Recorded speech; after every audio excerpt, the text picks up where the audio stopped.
overnight, there were a total of 8 cases. 4 are overseas acquired and they are in quarantine. The other 4 are locally acquired, 3 are connected to the Barella cluster, and 1, of course, a household contact for the Croydon cluster. Those 3 for Barella includes the 2 that we flagged yesterday. So just capping that, 4 locally acquired cases overnight, including the 2 that we sort of flagged yesterday. One additional case has come to our notice this morning, and why I'm taking this opportunity to talk about it. It is important because of the movement of this individual, an 18-year-old man from Barella who has tested positive, who travelled from Barella to Orange, to Nyngan and then to Broken Hill for a camping trip, is of concern for the government. And today we are urging people in Nyngan, Orange and Broken Hill to be tested and to come forward to be tested. Clinics will be set up in due course, but this is again a reminder of what can occur. What can occur for people that are moving out of Sydney, and we've said clearly in the past, if you have any symptoms, if you are concerned, you should limit your mobility. You should limit travel to regional and rural New South Wales. Even though we are confident in the health infrastructure in the regions, it brings a greater risk. And no different to the message yesterday for regional people who are intending to come to watch the Test cricket this week. If you can avoid it, if you can change your plans, I urge you to do so, because it could be a simple infection that then goes back to the region and could cause us much more concern. So again, an individual overnight who has travelled into regional rural New South Wales, and health are on top of that. Further, I just want to talk about the cricket itself. As you would have seen yesterday, Cricket Australia and SCG have reduced numbers to 25%. Tickets have now gone on sale, and we continue to work with the SCG in relation to hosting the event. And I said earlier today that we will be making decisions and possibly changes right up to the first ball being bowled. We're remaining flexible, and we're looking to the advice that we receive from, of course, Dr. Kerry Chant's team and Dr. Kerry Chant, and that's what we will do. One thing that I just want to update the public on is in relation to the public transport. Of course, we want you to wear masks. There will be an opportunity on those buses and our public transport to, of course, have QR codes. So we asked you to check in on the QR codes. Most importantly is that in a conversation that we've just had, Minister Hazzard and myself have had with Minister Constance, we will be putting in place enough transport as if it was 50% capacity at the stadium. So we're making sure there is plenty of capacity for people to social distance on public transport. And I think that is just as important. And we'll continue to work with the SCG to make whatever refinements we require to get us through getting people safely to and home from the SCG. With that, I'll ask now Dr. Kerry Chant to say a few words, and then, of course, Minister Hazzard. Thank you. New South Wales recorded 4 new locally acquired cases of COVID in the 24 hours to 8 p.m. last night, and 2 of these were reported yesterday but are included in today's numbers. So 4 new cases were acquired overseas and are in hotel quarantine, and the total number of cases is now 4,784. Pleasingly, there were 26,391 tests reported to 8 p.m. tonight, compared with 22,000 in the previous 24 hours. Again, a big call out to the communities in Western and Southwestern Sydney. Please come forward for testing. That will give us the best intelligence on the transmission risk in that area.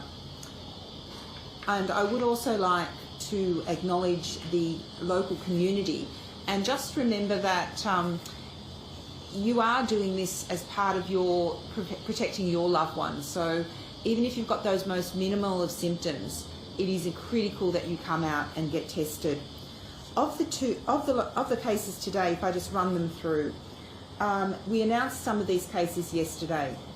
There was a gentleman in his 50s who visited the BWS Barella on the 24th of December, and there was a lady in her 40s who has visited the Woolworths at Barella but not the BWS, and that's been one of the things that our team's been looking at CCTV footage, re-interviewing the case, Her husband had visited the BWS, but she had not. So that has influenced some of our decisions about broadening our area of concern to the Woolworths as well, in terms of Barella.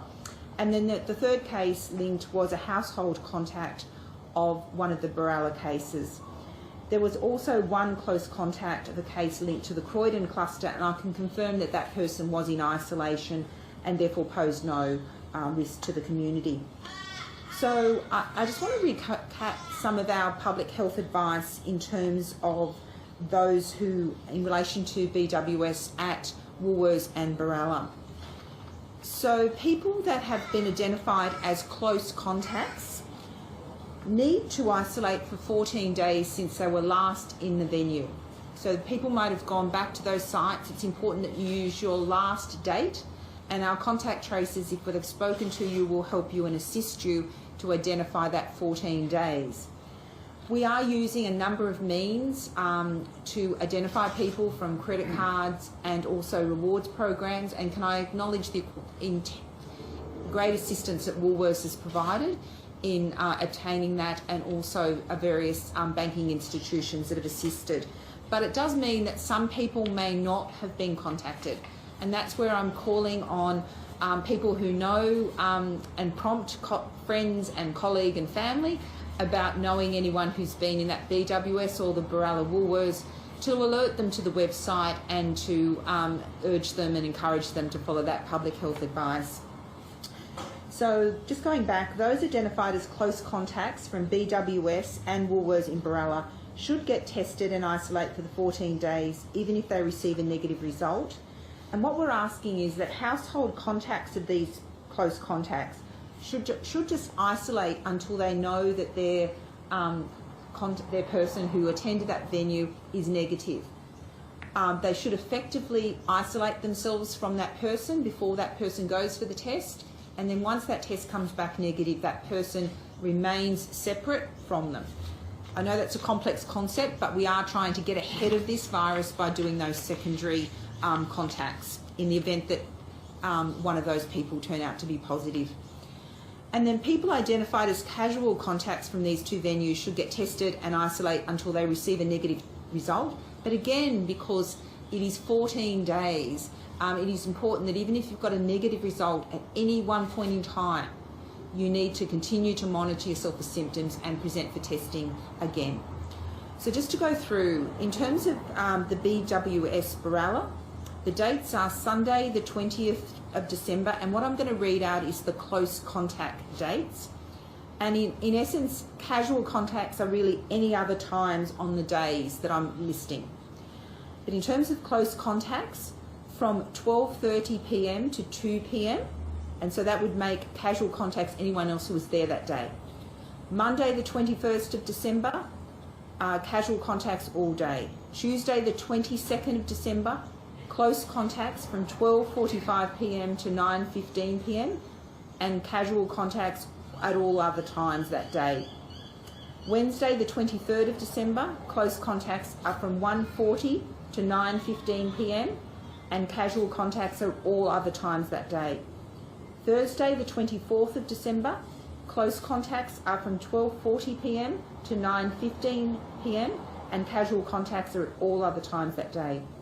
Saturday the 26th of December, close contacts are from 9:55 a.m. to 7:15 p.m, and casual contacts are at all other times that day.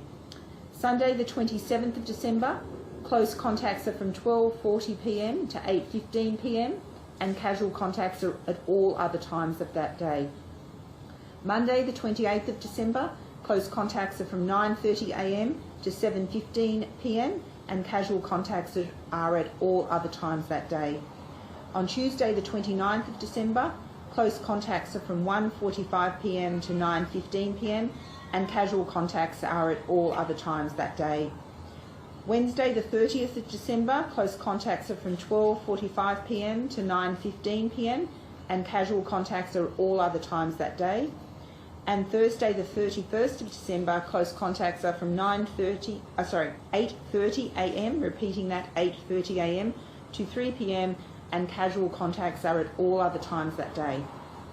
And then in relation to Woolworths Baralla, anyone who attended at any time between Sunday the 20th of December and Thursday the 31st of December should get tested immediately and isolate until a negative result is received, and please continue to monitor for symptoms if they appear, get tested again.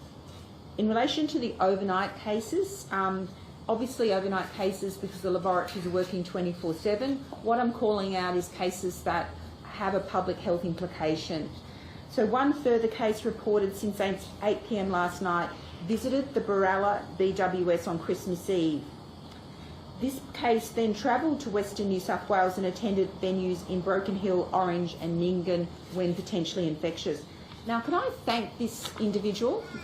This individual got a text from us saying you'd been at that BWS on the 24th. Woke up, had a little bit of a runny nose yesterday, and then went out and got a test and did the right thing. So this gentleman was totally unaware of the issues, acted promptly on our text message, and thank you so much, because that helps us prevent any further transmission. So what we have is that anyone who attended the following venue is defined as a close contact who must get tested immediately and isolate for 14 days regardless of the result. The venue is the Birdie Noshery and Drinking Establishment at 120 to 122 Summer Street, Orange, New South Wales. And the timing is on Sunday the 3rd of January from 12:30 p.m. to 2 p.m. And anyone who has attended the following venues should monitor for symptoms and get tested and isolate if they appear. That's the Nyngan Riverside Tourist Park at Barrier Highway and Mitchell Highway, Nyngan. And the timing is Saturday the 2nd of January to Sunday the 3rd of January. The case is still being re-interviewed, and there may be some exposure venues that are released, and also there's testing. Can I thank his trip companions who have also presented for testing, and we're just awaiting those results. Thank you. Thanks, Kerry.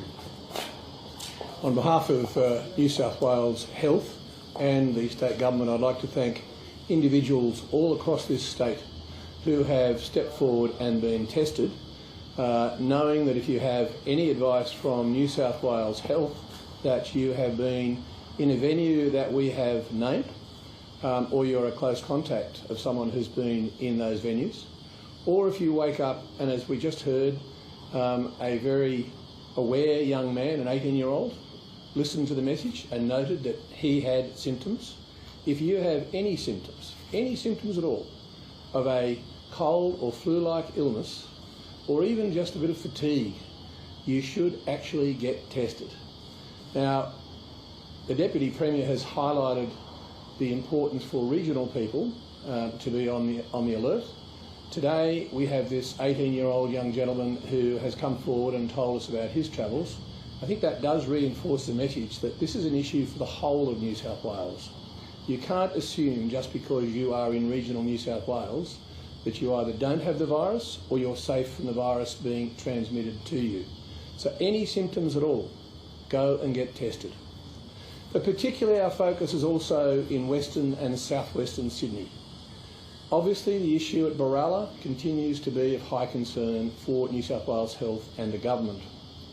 I want to say particularly to the people of Western and Southwestern Sydney, thank you so much for coming out in increased numbers.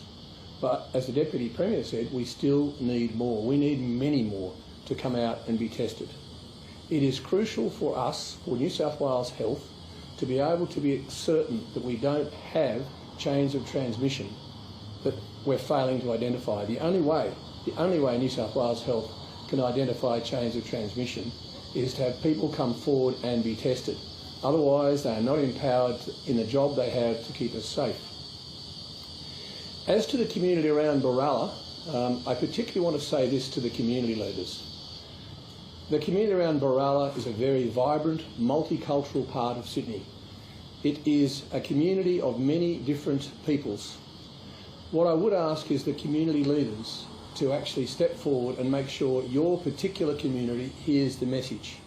You know best how to reach out to each of these communities, and I'd ask you to do that in whatever ways you can do it, and to stress the messages that New South Wales Health is sending, particularly in that Baralla region.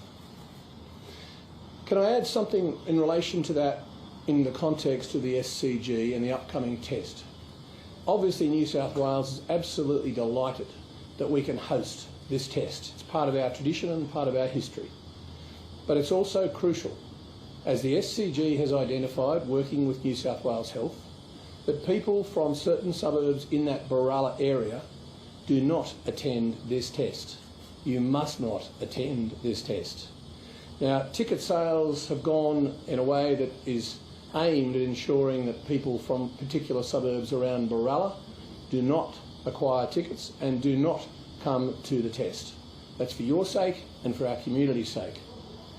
But I want to alert the community in those suburbs that if any of you think that it's still okay to come in with somebody else who's got a ticket or tickets, it won't be okay, because there will be orders, health orders made in the next 24 hours that will enable New South Wales Police to fine you $1,000 if you put foot inside the SCG.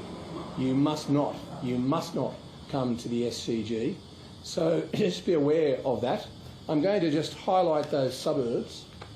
If you live in Auburn, Baralla, Lidcombe North, Potts Hill, Regents Park or Rookwood, I'm sorry, we would love in any other year, a non-COVID year, to have you at the test. But we can't, for your sake and for the community's sake. So please be aware, the SCG have asked you not to come, but it will be backed in, because if a police officer stops you and you happen to be at the SCG Trust, or if you happen to be the SCG, then you will find yourself receiving a $1,000 fine. Can I emphasise another point? We've seen a couple of cases in the last day or so of a large organisation and an individual both ignoring the health orders. You must listen to the health orders or you will be fined. It may be misunderstanding or it can be intentional. I suspect that the larger group that we've seen in the last day or so, the organisation that did that with profit motives, that is not acceptable. And we are looking, as the Deputy Premier said, at how we can increase the fines. But really the issue here is personal responsibility. Why? Why would someone do this and put our community at risk? That's the issue. And I'm just saying to each and every one of us, we have personal responsibility. Please make sure you carry out your personal responsibility to yourself, to your family, to your community, to your state, and possibly even Australia. Can I also remind, in case there have been errors, the very strong message from Dr. Chant. I heard someone who's received a couple of fines now talk about the fact that was quoted in the media as saying, I'm a double negative. Well, no. If you've been told to self-isolate for 14 days, that is done for a solid public health reason. And simply getting a couple of tests doesn't cut it. It does not cut it. If you're told to self-isolate for 14 days, self-isolate. Or every time you put your foot out the door, there'll be a policeman there and potentially you're going to be fined again. Can I also say to the people of Baralla, as I said, thank you and the surrounding suburbs, thank you for coming out in the numbers you've come out so far, but we're looking for more. There are now 26 testing sites in that area, and there will be one more site opening today right in Baralla. Council and Public Health are working on that, so please make sure you come forward and get tested today. And one final issue. I have heard, particularly in the multicultural community, some people thinking they have to pay for tests. No, you don't. The COVID test is free. Very early on in this pandemic, we made it very clear that even if you have come from another country, an international destination, and you happen to be caught up here in New South Wales and not able to obviously go back to your own country, New South Wales Health and the New South Wales Government are picking up the charge for even your hospitalisation, but also for tests. So in the first instance, of course, if you go in with your Medicare card, some people are thinking that means that you will be charged. No, you won't. It can be actually swiped using the Medicare card, but if you don't have a Medicare card, it will be free. The message is get tested, it's free. We're here to back you when you back the community. Thank you very much. Mr. Hazzard, if I could ask you a question. Stuart Ellis, your colleague last night, said that there's a potential, depending on this morning's numbers, that the capacity crowd at the SCG for the test is going to be increased again up to 50%.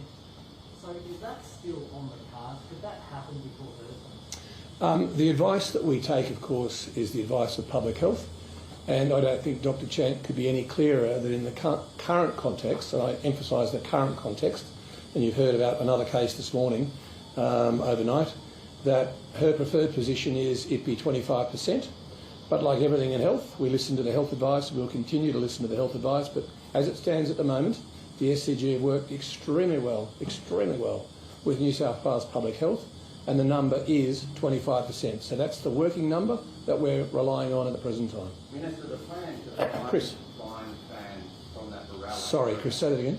The plan to fine fans from the Barilaro area, where they're in cricket.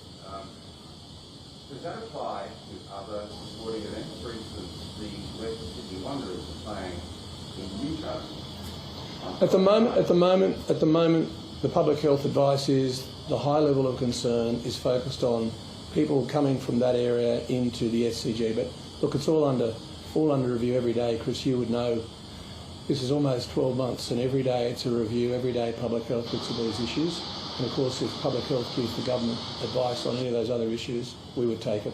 How concerned are you by that now regional case, and is that a sign that the government may consider restricting regional travel to New Zealand? Well, look, on the advice that I have received, and I am concerned, and that's why yesterday's message was, if you were travelling and considering coming to the test, reconsider. And we've also asked Sydney siders to consider their travel into the regions, and we're comfortable on the advice that I have now that remains the same. But I'm looking forward to getting more information today, and I want to acknowledge Dr. Kerry Chant's comments, which were this young man actually came forward and off the back of a sniffle, and we're able then now to put in place the measures that'll give us some confidence. But let's see what happens over the next couple of days. We're testing some of his mates. When it comes to restrictions, as the Health Minister said, we've been doing this for a long time, 10, 11 months. Not only do we just review things daily, but probably hourly. And we'll make whatever decisions we need to on the health advice. And right now, it is as it is.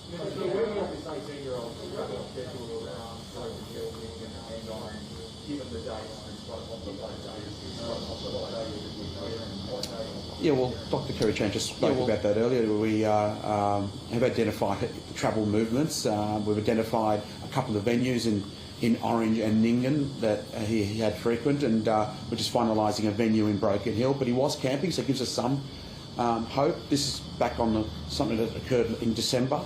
But the individual has been very helpful. And again, this is the information that helps our team and the contact tracers identify the footsteps and minimise the risk. And as I said earlier, and as both Dr. Kerry Chant and Minister Hazzard has said, thank you for those that have come out and got tested.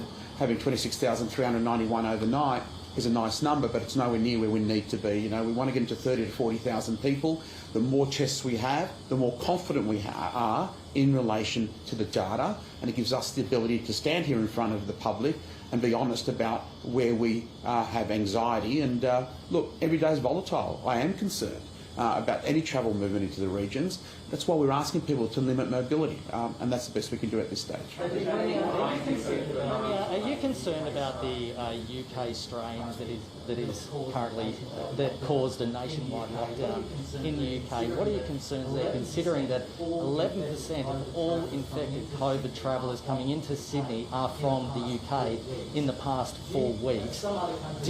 Some other countries have actually banned travel from the UK. Would you consider that into Sydney, or also adopting maybe a New Zealand type approach where they're tested before they get on the plane to come to Sydney? So a few words around the strains, but for us as a state and as a nation, we take every infection seriously.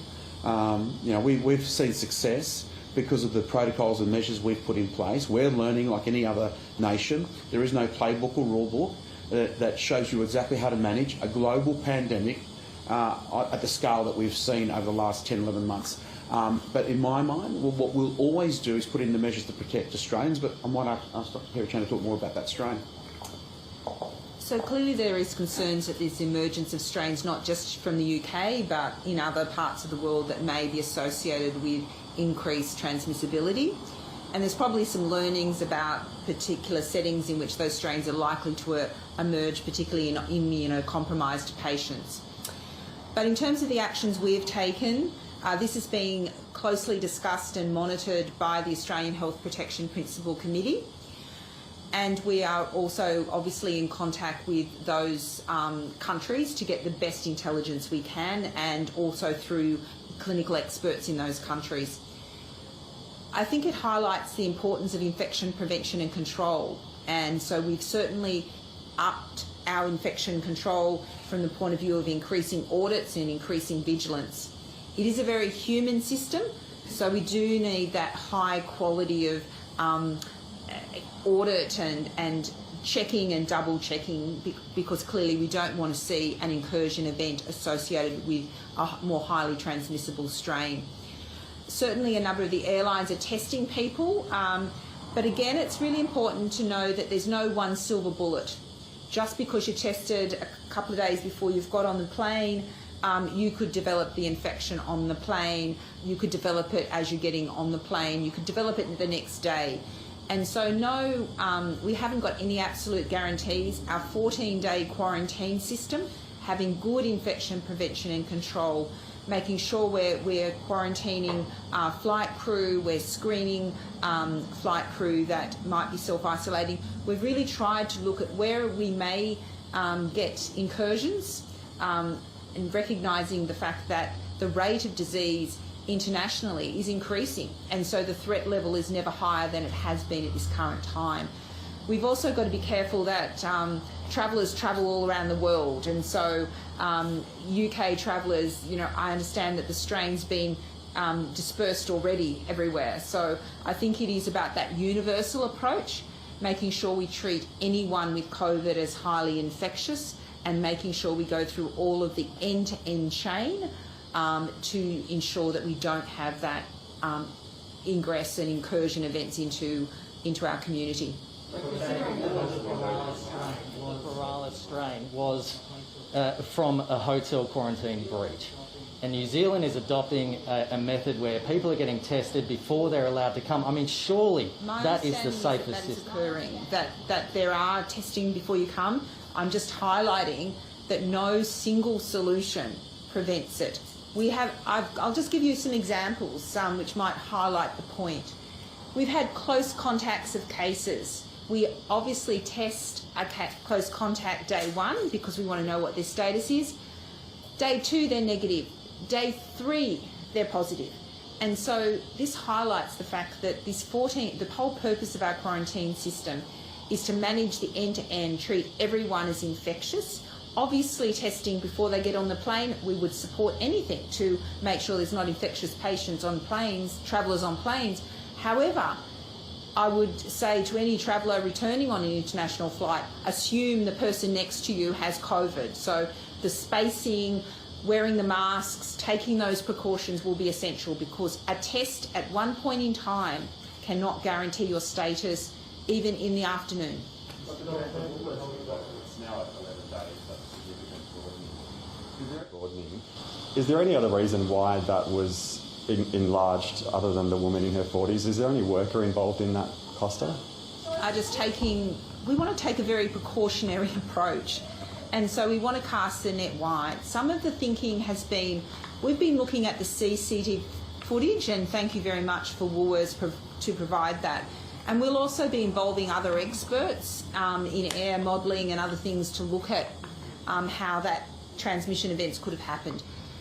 But because of the fact that there are we want to keep an open mind at this stage and be precautionary.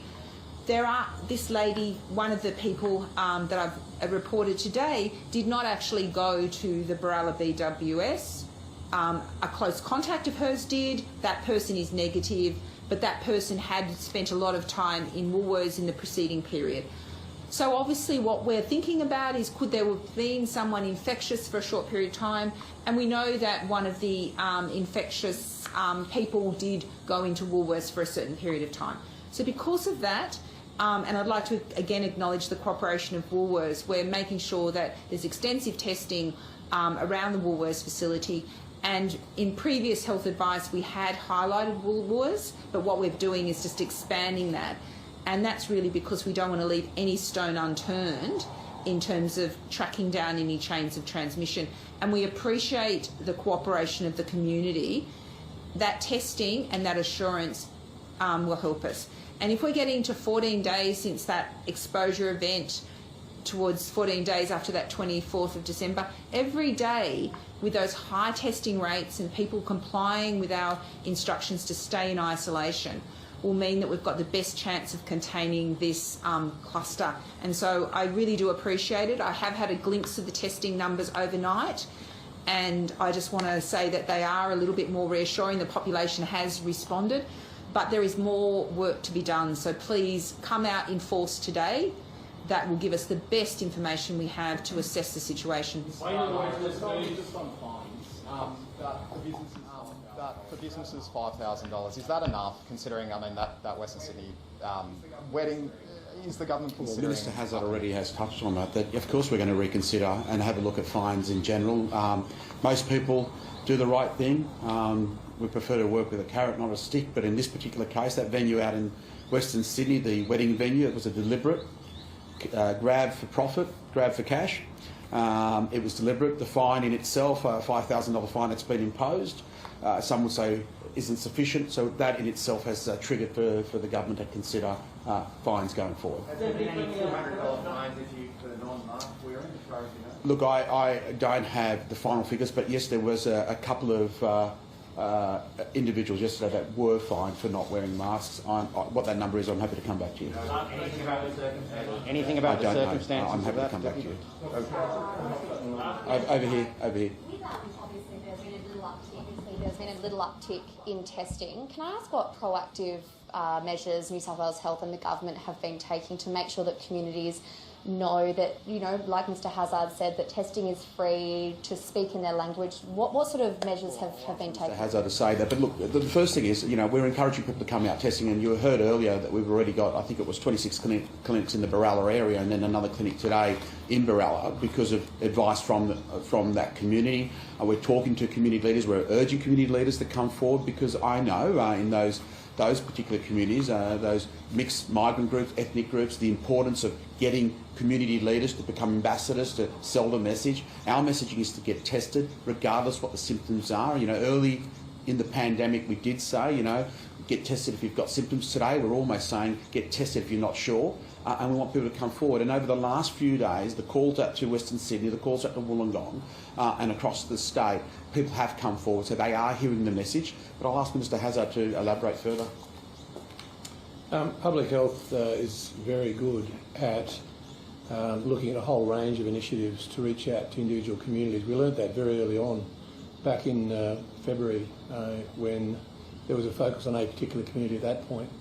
But I had a discussion yesterday and again this morning with the relevant senior officers who are dealing with it, and there are advices now going out through the local community radio stations in individual languages from the multicultural community. There are also written advices. There's social media going out in a number of different languages, and that's why also I asked for community leaders earlier to also make that call.